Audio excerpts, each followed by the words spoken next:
For 7 years, Angela Cullen stood beside Lewis Hamilton through some of the most dominant seasons Formula One has ever seen. Then, in 2023, she vanished from his side. No dramatic exit, no real explanation that satisfied anyone watching from the outside. Now, in the middle of the 2026 summer break, she's back in the gym with him, pushing him through the same brutal conditioning work she once did at Mercedes. And that raises a question worth sitting with for the next few minutes. Can Angela Cullen's return actually help Lewis Hamilton close a 50-point championship gap? I'm not going to answer that in the first 30 seconds, because to understand why this moment matters, you need to understand what these two actually built together, why it fell apart, and why the timing of her comeback lines up with one of the most difficult stretches of Hamilton's entire career. Let's go back to 2016. Cullen joined Hamilton's team that year, officially brought on as his physiotherapist and assistant. On paper, that's a support role, someone managing recovery, fitness, logistics. In practice, it became something else entirely. Within a year or two, Cullen had become one of the most consistently present figures in Hamilton's professional life. At every race weekend, every test session, every early morning training block most fans never see.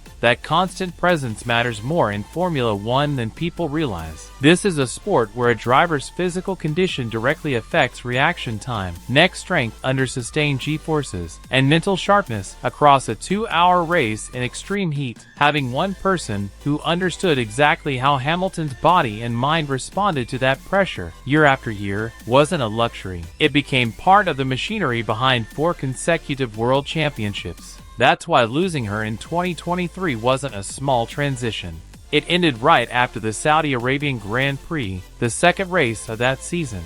Hamilton posted a public message shortly afterward, thanking Cullen for 7 years by his side, telling her she'd helped make him a stronger athlete and, in his words, a better person. He wished her well publicly. Nothing about the announcement suggested conflict. But here's what's important to separate clearly. What we know for certain is that they split professionally after that race, and that Hamilton's public comments were warm and grateful. What we don't know, and what nobody outside their circle has ever confirmed, is the private reasoning behind the timing. Speculation isn't fact, and this story doesn't need an invented conflict to be compelling. The real story is simpler and more human. Even the most amicable separations after 7 years of that level of closeness leave a gap. Cullen didn't step away from professional sport altogether. In 2024, she resurfaced in IndyCar, working with fellow New Zealander Marcus Armstrong. That detail matters because it tells us something specific. She hadn't retired from the demands of elite motorsport.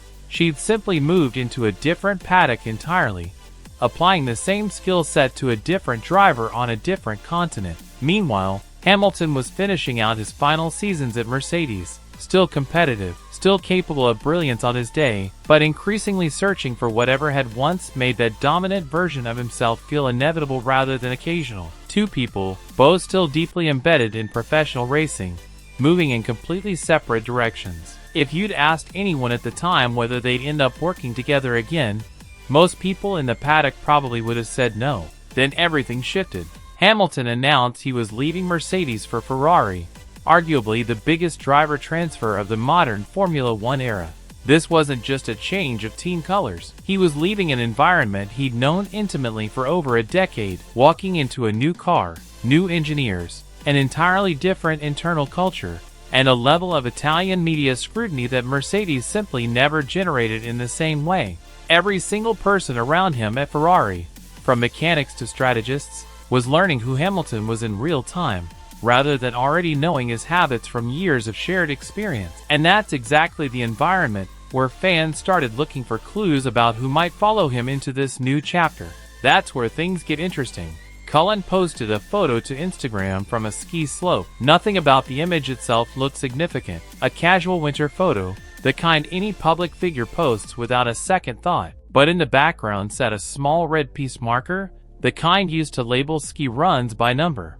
And the number on it was 44, Hamilton's number, the number he'd carried on his car since his very first season in Formula One, all the way back in 2007. Most people would have scrolled past it. F1 fans didn't. Within hours, the image was circulating across fan forums and social media, dissected pixel by pixel. Was it a coincidence? A randomly numbered ski run?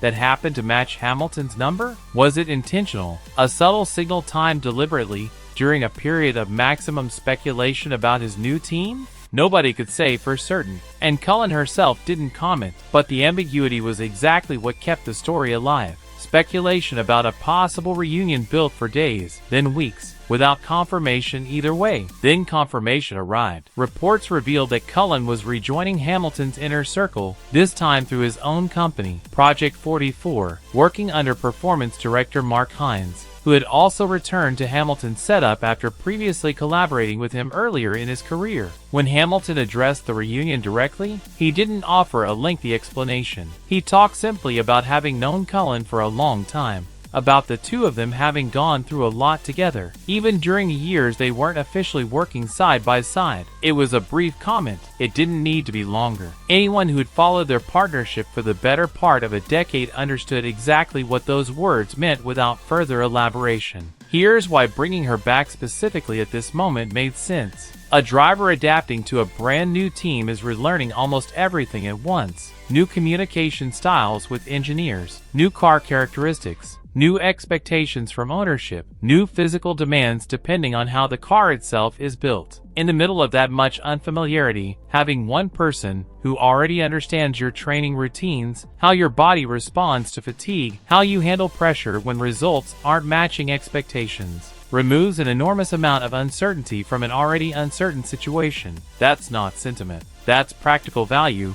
the kind that's difficult to quantify but genuinely difficult to replace. Which brings us to right now, to the 2026 summer break, where the actual present-day story becomes impossible to ignore. Formula One enforces a mandatory 2-week shutdown mid-season, a genuine rest period built into the calendar. Most drivers treat it exactly that way. Verstappen, Norris, Antonelli, Leclerc, Russell, all have been using this window to properly switch off before the season resumes at Zandvoort. Hamilton has been doing something different. He posted a glimpse of his training to Instagram, describing a session built around cross-body core stretches, anti-rotation planks, and dynamic loaded reach-throughs, technical, demanding movements that read more like elite preseason conditioning than anything resembling a vacation. This wasn't a driver relaxing. This was a driver working.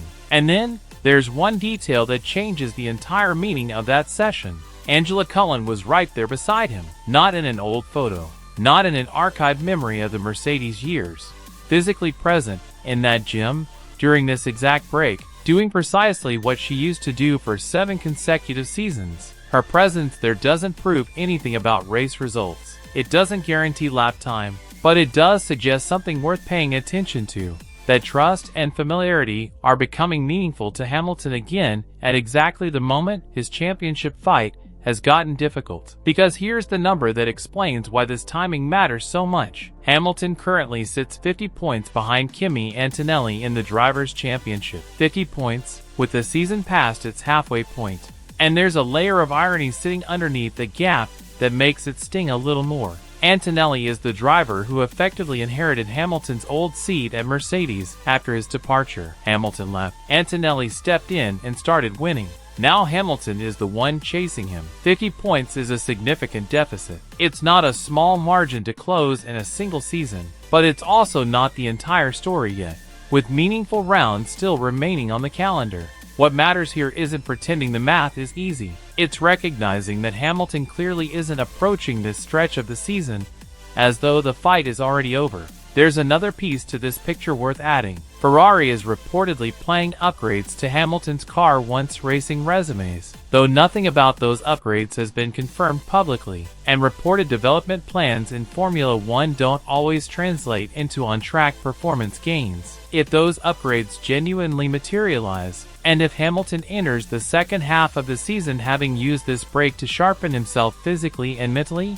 the combination could become meaningful. A more competitive car, paired with a driver in better condition, supported by someone who understands exactly how to get the most out of him under pressure. None of that is guaranteed. All of it is worth watching. This is really the more interesting question hiding underneath the Cullen story. It's not simply whether one physiotherapist can single-handedly close a 50-point gap, because obviously she can't, not alone. The more useful question is whether her return signals something larger, A shift in how seriously Hamilton is approaching this exact stretch of his career. At 41 years old, chasing an 8th world championship that would place him alone at the top of the sport's history, in his second season adjusting to an entirely new team. So where does this actually leave us heading into Zandvoort? Nobody can say with certainty whether Cullen's return translates into measurable results on track.